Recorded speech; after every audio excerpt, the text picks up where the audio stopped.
বলছি শোন, প্রতিদিন এই মাটির কলসিটা নিয়ে ওই গঙ্গার ঘাটে থেকে জল নিয়ে আসবি, আর জল ওই তুলসীর বাগান আর ফুলের বাগানে জল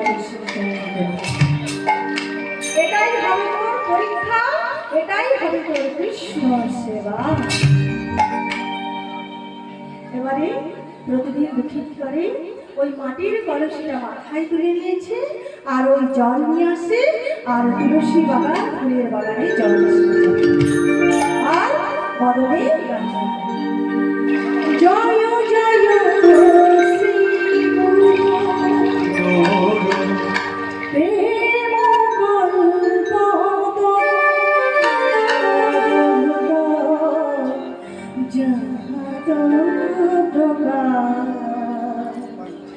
অদ্ভুত জয় জয়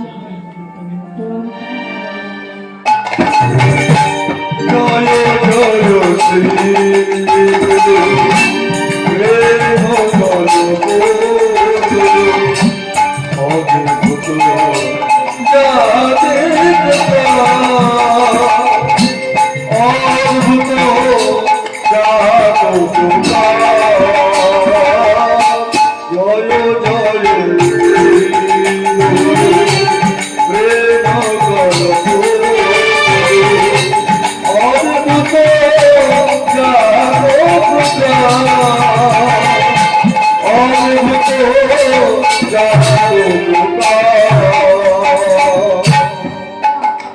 প্রতিদিনই জল ভরে আর তুলসীর বাগানে ফুলের বাগানে জল সঞ্চয় করে। এইবারে পাড়া প্রতিবেশীগণ তো সবাই মন তো সমান নয়, হ্যাঁ, তো পাড়া প্রতিবেশীগণ দেখবেন একটা ভালো কিছু দেখবে, কিন্তু অনেকে দেখবেন এমন আছে মানুষ, ভালো মানুষ যেমন আছে তেমনি মন্দ মানুষও কিন্তু আছে। কারোর উন্নতি দেখলে কারোর আবার জ্বলে যায়, হয়তো এরকম, হ্যাঁ, পাশের মানুষটা দোকানে ঘর বানিয়েছে, সে বানাতে পারছে না, তার জ্বলে যাচ্ছে, এরকম অনেক মানুষ আছেন না, হ্যাঁ, অপরাধ নেবেন না। তো আমাদের সংসারে কিন্তু এরকম মানুষ আছে। আবার কারো কিছু ভালো হচ্ছে দেখলে তার কিন্তু প্রাণে কুমন্ত্রণা দিয়ে দেয়। তো সেরকমই কিছু মানুষ আজকে ওই দুঃখীকে বলছে, দুঃখী প্রতিদিন তুই জল নিয়ে আসিস, তুলসীর বাগানে সিঞ্চন করিস, ফুলের বাগানে সিঞ্চন করিস, হ্যাঁ, তো প্রতিদিন যে জল নিয়ে আসিস তুই কি ভেবেছিস, হ্যাঁ, তুই কি জানিস তোর আগে এখানে আরো অনেকে এসেছিল, কেউ কিন্তু দীক্ষা পায় না। তাই তুই ভালো করে যদি ভালো চাস এখান থেকে চলে যা।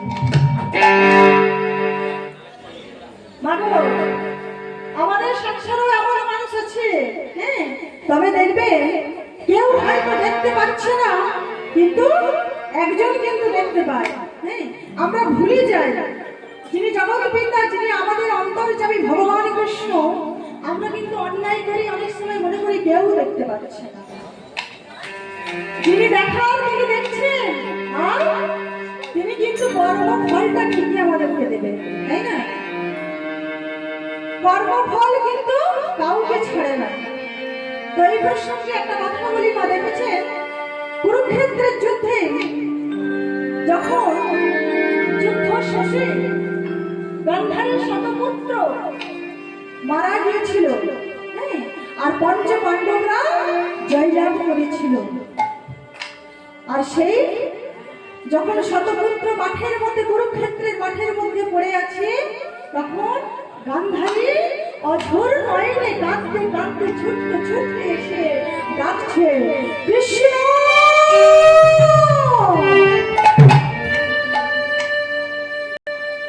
কৃষ্ণ। সঙ্গে সঙ্গে কৃষ্ণ বলছে, কৃষ্ণ কি হয়েছে, এমন করে তুমি আমায় ডাকছো, কি তুমি কাঁদছো, তোমার চোখে জল, কি হয়েছে কৃষ্ণ? তুই কি করে বুঝবি মায়ের কোল থেকে সন্তান চলে গেলে মায়ের কতটা যন্ত্রণা, কতটা দুঃখ, কতটা কষ্ট হয়?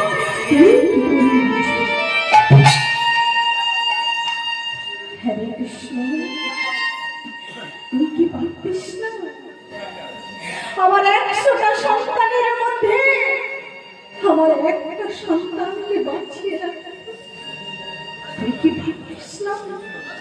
বল কৃষ্ণ বল, চুপ করে আছিস কেন বল?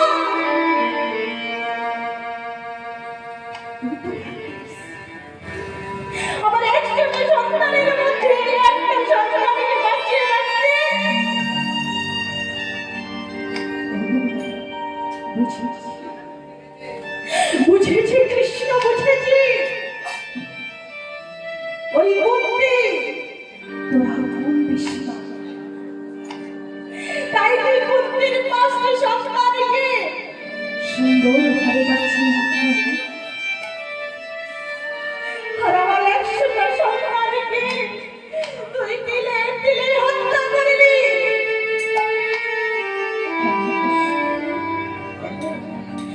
আমি তোর নিজের বিশ্বাস নই।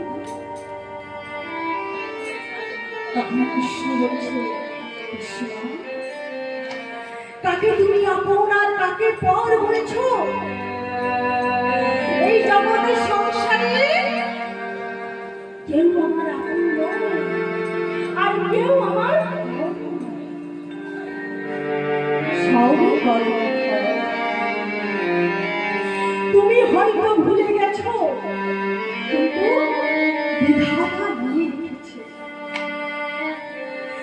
তুমি একদিন ছোটবেলায় একটা মাকড়সা মায়ের শত দিব্য সন্তানকে নখের ডগায় টিপে টিপে তুমি হত্যা করেছিলে। সেদিন সেই মাকড়সা মা তার 100টা দিব্য সন্তানকে হারিয়ে অঝোর নয়নে কেঁদেছিল। আর আজকে তুমি তাই তোমার 100টা সন্তানকে হারিয়ে অঝোর নয়নে। তাহলে দেখুন ভক্তমণ্ডলী, ভক্তিমতী মায়েরা, কর্মফল জ্ঞানী অজ্ঞানী হোক, কর্মফল কিন্তু আমাদের ভোগ করতে হবে। তাই সদা সর্বদা মনের মধ্যে হিংসা রাখবেন না, অহংকার রাখবেন না, কারণ অহংকার হলো পতনের মূল আর হিংসা হলো আমাদের পতনের মূল। প্রতি পদে পদে আমাদের কর্মফল ভোগ করতে হয়, কিন্তু আমরা বুঝতে পারি না।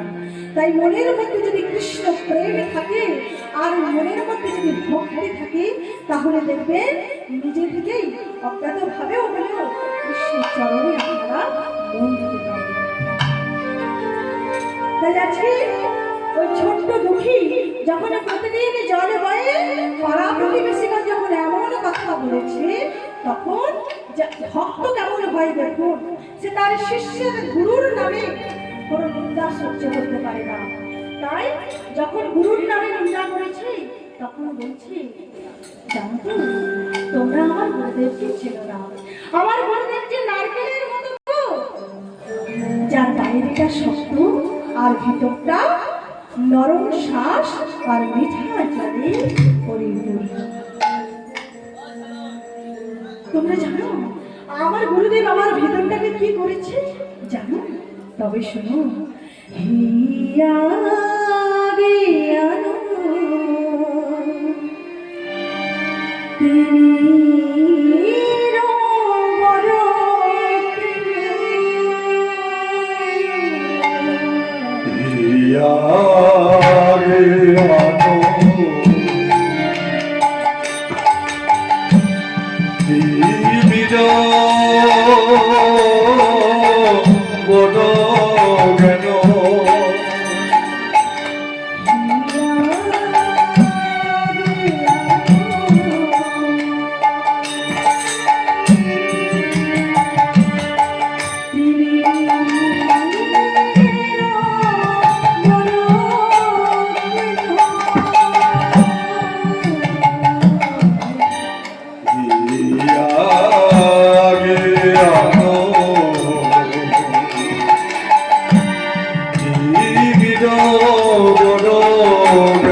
জল বয়ে মা, জল বইতে বইতে কি হলো না একদিন তার মাথায় দেখা গেল প্রচন্ড একটা ঘা তৈরি হয়েছে।